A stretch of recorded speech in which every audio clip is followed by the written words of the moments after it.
Olá, sejam todos bem-vindos e bem-vindas a mais uma aula do nosso curso.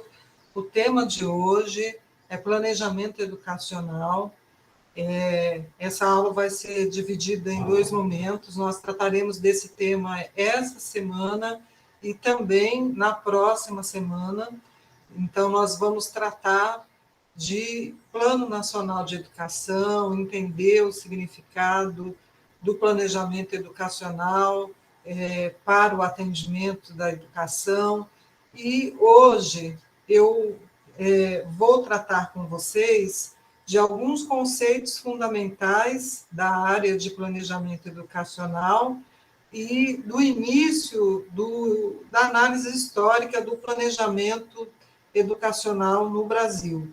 Na semana que vem, aí sim, nós vamos tratar do atual Plano Nacional de Educação e vamos também analisar a situação de descumprimento da grande maioria das 20 metas do atual Plano Nacional de Educação. Conto com vocês, com a leitura atenta e com a participação. Bom, em primeiro lugar, para a gente entender o que é o planejamento educacional, é importante tratarmos de alguns conceitos básicos da área de planejamento.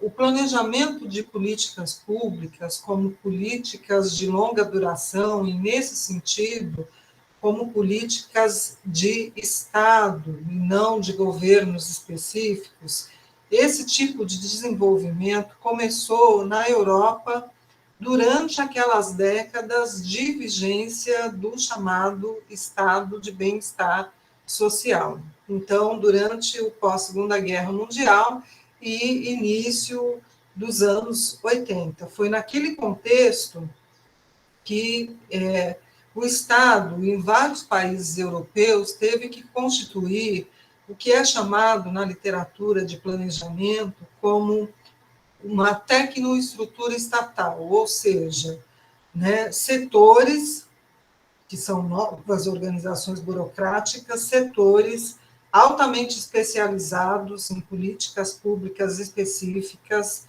dotados de recursos específicos, e aí, quando se trata de recursos, estou me referindo aos recursos de pessoal, recursos financeiros, mas também recursos de conhecimento específico, então, de conhecimento técnico, científico específico, e essas equipes, elas eram responsáveis por identificar os problemas de curto, de médio e de longo prazo,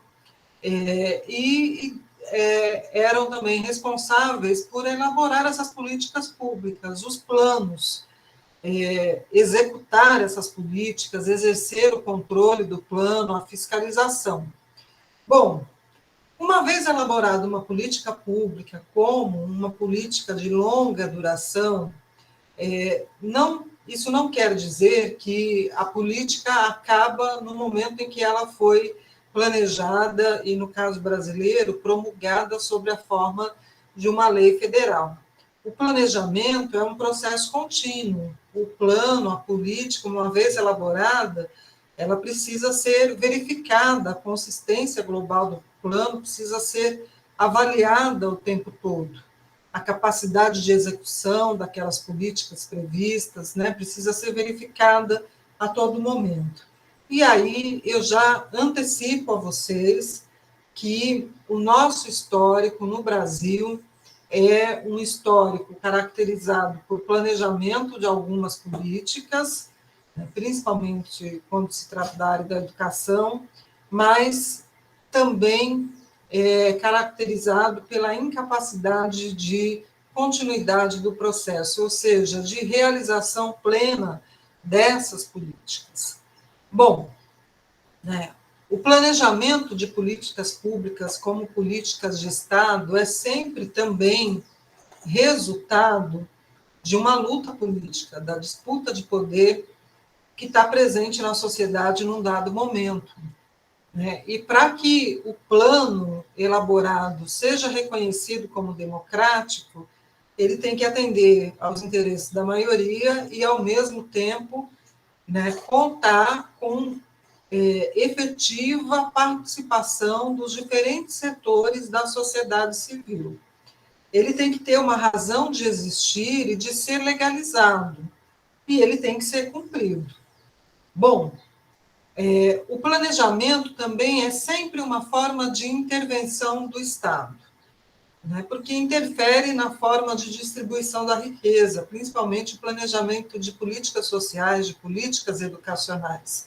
No século passado, até o contexto em que havia o comunismo soviético, era um processo de desenvolvimento do tipo capitalista ou socialista. Hoje, né, já não é mais nesse sentido, né? O planejamento também é expressão das relações de poder e de uma racionalidade hegemônica, ou seja, de um conjunto de ideias, de pensamentos, de teorias que ocupam posição de hegemonia num dado momento histórico. Além disso, é uma técnica de alocação de recursos. O planejamento de uma política de longa duração define para onde os recursos públicos irão, como eles serão aplicados. E ele reflete também o caráter técnico-administrativo, fiscal e político do Estado, né? Além do grau de participação da sociedade civil. É preciso equilibrar, né, essas duas necessidades para que o planejamento aconteça. Bom, o Estado brasileiro, historicamente, pode ser considerado como um Estado muito mais caracterizado pela intervenção do que um Estado, né, que atribuiu liberdade absoluta ao mercado. A história do Estado brasileiro é uma história de um Estado planejador de políticas, principalmente políticas econômicas, mais do que as educacionais. Isso começa nos anos 30, quando o próprio capitalismo brasileiro foi fomentado a partir da atuação do Estado, né? O Estado fomentou o desenvolvimento de um capitalismo periférico. Nos anos 40, ocorre o crescimento da máquina estatal, a formação, então, desses setores especializados em planejamento de algumas áreas específicas. Nos anos 50, o planejamento continua, mas aí como planos de governos específicos, programas de ação. Nos anos 70 e 80, principalmente no contexto mais autoritário da ditadura militar, ocorreu uma queda do planejamento de políticas públicas. Também a década de 80 foi uma década caracterizada por crise econômica muito grande, uma década caracterizada pelo planejamento de políticas econômicas, né? Vários governos planejaram planos específicos que fracassaram, não foram suficientes para o enfrentamento da crise. Nos anos 90, o planejamento diminuiu significativamente, porque o Brasil, nos anos 90, estava constituindo a sua própria versão de neoliberalismo. E, na primeira década do século XXI, e isso permaneceu, eu diria, até por volta de 2014, né, uma tensão entre a visão neoliberal, que exige menos políticas públicas, menos gastos sociais, então menos planejamento, e uma visão desenvolvimentista que fazia o oposto. Hoje, nós vivemos um contexto de diminuição significativa do planejamento de políticas sociais.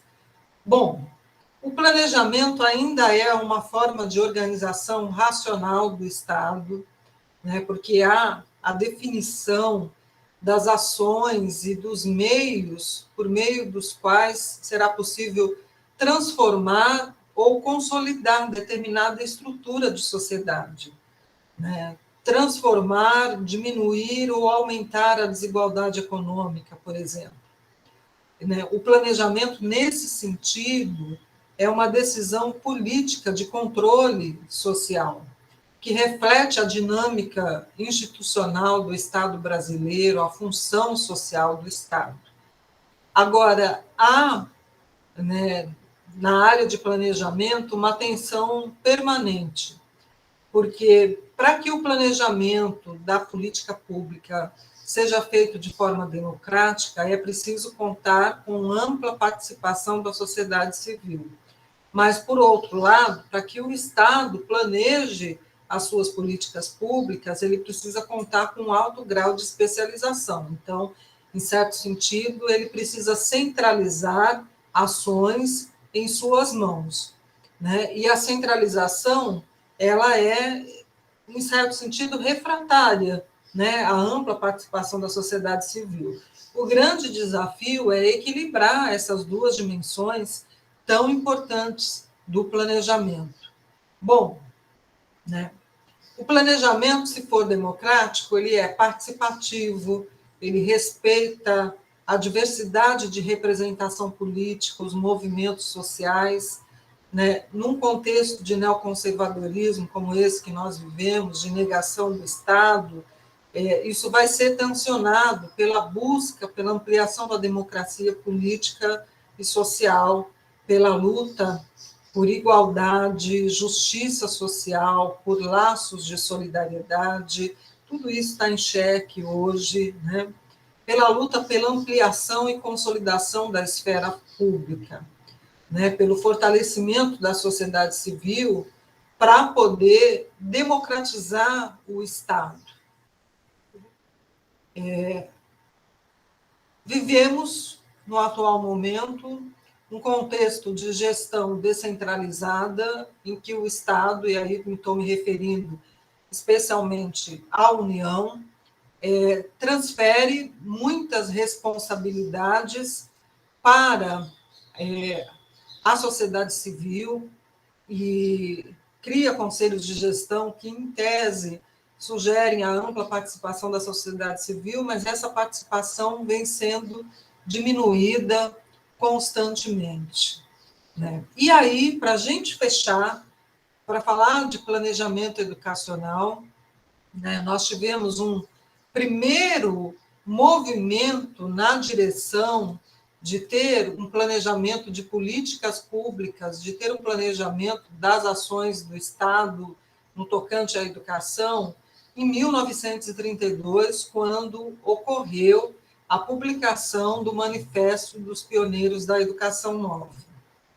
Um segundo momento, em 62, quando, por uma iniciativa do Ministério da Educação e Cultura e do Conselho Federal de Educação, à época, a elaboração de metas educacionais que o Estado brasileiro deveria cumprir, realizar no prazo de até 8 anos. Mas aí ocorreu o golpe militar, esse plano foi abandonado, né? Os militares instituíram uma série de normas descentralizadoras, então atribuindo responsabilidade aos estados, e aí caberia aos estados elaborar os planos estaduais de educação. Em 1966, aí aquele plano de 62 foi revisto e foi elaborado um plano complementar de educação, que também não foi cumprido. Aí, com a Constituição de 88, né, foi instituída a obrigatoriedade da União elaborar Plano Nacional de Educação, isso foi confirmado também na LDB, na Lei de Diretrizes e Bases da Educação, nos artigos 9º e 87º, a obrigatoriedade da União elaborar Plano Nacional de Educação. Bom, nós vamos analisar na próxima semana, né, o plano que foi elaborado após a promulgação dessa obrigatoriedade legal e vamos analisar a atual situação de descumprimento da quase totalidade das 20 metas do PNE. Espero vocês na próxima semana. Um grande abraço, até lá.